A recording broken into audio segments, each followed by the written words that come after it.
Assalamualaikum warahmatullahi wabarakatuh. Selamat datang lagi di channel Yopreneur Official teman-teman sekalian. Dan kali ini saya akan mereview legalitas dari PT BSI, PT Berlian Sejati Indonesia. Sebelum saya bicara banyak, ada baiknya teman-teman untuk subscribe channel, like, comment, and share pada seluruhnya teman kita yang ada di luar sana, guys. Oke, penting kita bahas tentang legalitas ini. Pertama, kenapa orang-orang itu kalau ditawari multi level marketing, mereka akan bertanya apa dan bagaimana legalitasnya dan siapa ownernya dan kantornya ada di mana. Itu yang penting, ya. Nah, dalam suatu bisnis itu yang paling utama kita melihat adalah keseriusan dari perusahaan tersebut, ya. Keseriusan mereka dalam mengembangkan bisnis tersebut. Maka saya bilang beberapa video saya sebelumnya mereview berbagai bisnis, saya pernah mengatakan bahwa keseriusan dari suatu perusahaan dalam membangun multi level marketing itu dilihat dari legalitas. Kenapa begitu? Kalau ada yang berkata misalnya legalitas itu kan bisa dibeli, Bang. Kenapa bisa mengatakan demikian? Ya, kalau orang yang nggak paham mungkin bisa berkata demikian. Bagi yang paham, tentu mereka pasti ikut. Dan kenapa juga ini layak untuk mereka untuk mengembangkan bisnis tersebut, begitu. Kenapa harus dikembangkan, begitu kan? Nah, ada beberapa informasi yang perlu saya tekankan kepada teman-teman semua bahwa memang penting legalitas ini, teman-teman, supaya tidak berjalan di tempat. Itu saja. Kadang-kadang sudah besar suatu perusahaan, kalau dia nggak ada AP2LI, SUPL dan lain sebagainya, bagaimana kita bisa yakin dengan keeksisan dari perusahaan tersebut, ya kan? Apalagi produknya ya itu aja kan. Nah, teman-teman semua, di PT BSI ini, mulai dari SUPL, mulai dari AP2LI, mulai dari pembagian rewardnya, semuanya terbuka, semuanya lengkap, dan semuanya bayar pajak. Nah, tentu harus ada bayar pajak yang namanya PT. Setiap per bulan berapa omsetnya, nanti dilihat dari berapa total income-nya, begitulah, berapa total income dan lain sebagainya. Nah, penting, berapa kali saya mengikuti bisnis ada yang tidak lengkap, bahkan saya pernah bangun sendiri dan gagal di kemasan, suka bocor dan sebagainya. Banyak yang saya ikuti. Intinya yang membuat semua orang yakin itu perusahaan tersebut seharusnya melengkapi legalitas sejak awal.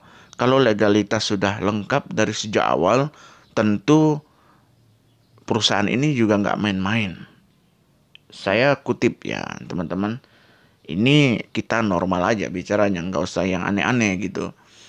Untuk mengurus PT saja, PT lah ya mungkin barangkali perlu kita siapkan NPWP pribadi atau perorangan atau perusahaan, dilengkapkan semua administrasinya semua dilengkapkan, barulah kita bisa membuat PT. Itu PT. Mungkin PT itu, mohon maaf kalau saya salah, sekitar 8 sampai 9 juta harganya, yang siap saji lah.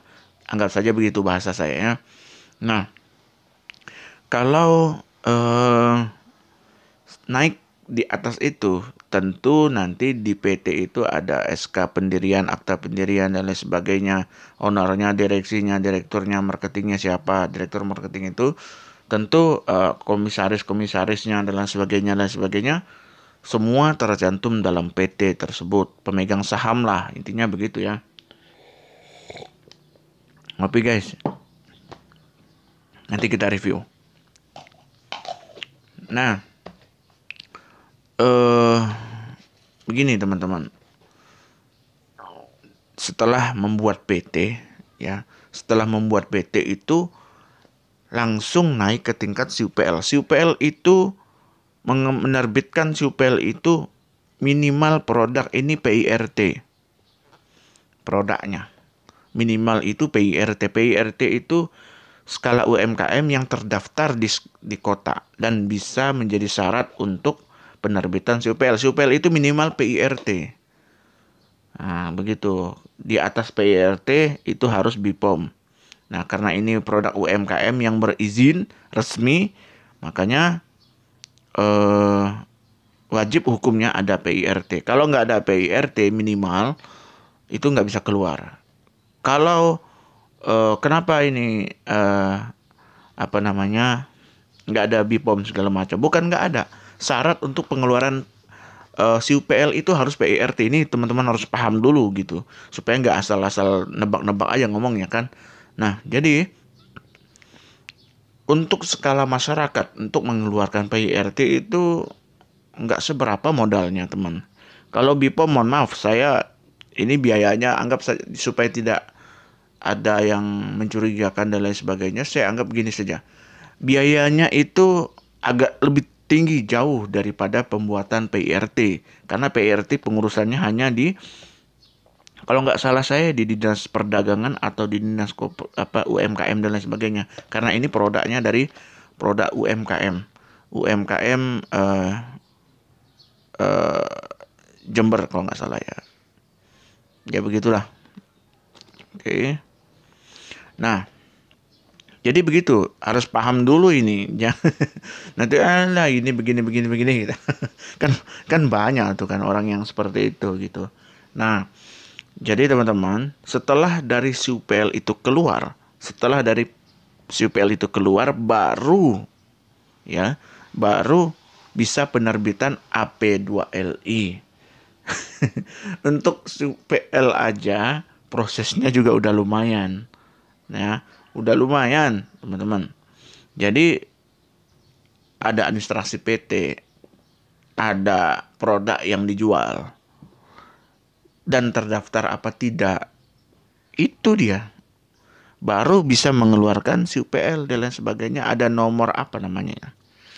Nomor, lupa saya namanya itu. Nah, itu bisa menerbitkan SUPL. Nah, setelah SUPL ini bisa keluar, langsung lagi proses, belum sampai di situ. Langsung naik ke jenjang proses AP2LI. Nah, teman-teman, ada yang mengatakan APLI. Kan ada macam APLI dengan AP2LI. Kalau yang namanya direct selling, saya kalau APLI kurang paham ya teman-teman. Kalau nggak salah saya ada teman kemarin ngomong, itu dari pertambangan dan sebagainya. Koreksi kalau saya salah. Tapi yang namanya direct selling, penjualan langsung itu wajib AP2LI. Supaya apa? Supaya perusahaan itu tidak rugi. Gini, ya. Ini kan kita ceritanya mau benar kan. Ceritanya mau benar. Jadi kalau misalnya ada yang barangkali bisa ingin mengajukan perusahaan mengeluarkan AP2LI, kecuali memang dia nggak ada niat untuk mendaftarkan AP2LI, hanya mengambil untung sekedar produknya habis, ya sudah begitu. Ya barangkali kalau dia niatnya begitu kan, kayak ada bisnis yang kemarin itu yang kabur ya, bosnya nggak tahu sampai hari ini nggak bisa dihubungin. Nah, itu kecuali niatnya seperti itu gitu maksud saya. Nah, artinya kalau misalnya barangkali gini, kalau misalnya dia memang niat untuk melengkapi legalitas segala macam, artinya semua itu dilengkapi dulu administrasinya, pajaknya bagaimana dan lain sebagainya, penerbitan ini dan itu gitu ya. Nah, setelah memasuki proses AP2LI, nggak cukup sekali datang gitu.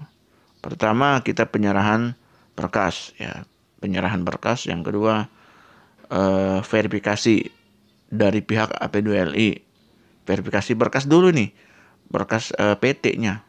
Setelah lolos verifikasi, keuangannya dilihat sehat, kira-kira modalnya sehat, segala macam sehat, baru itu dilihat lagi produknya.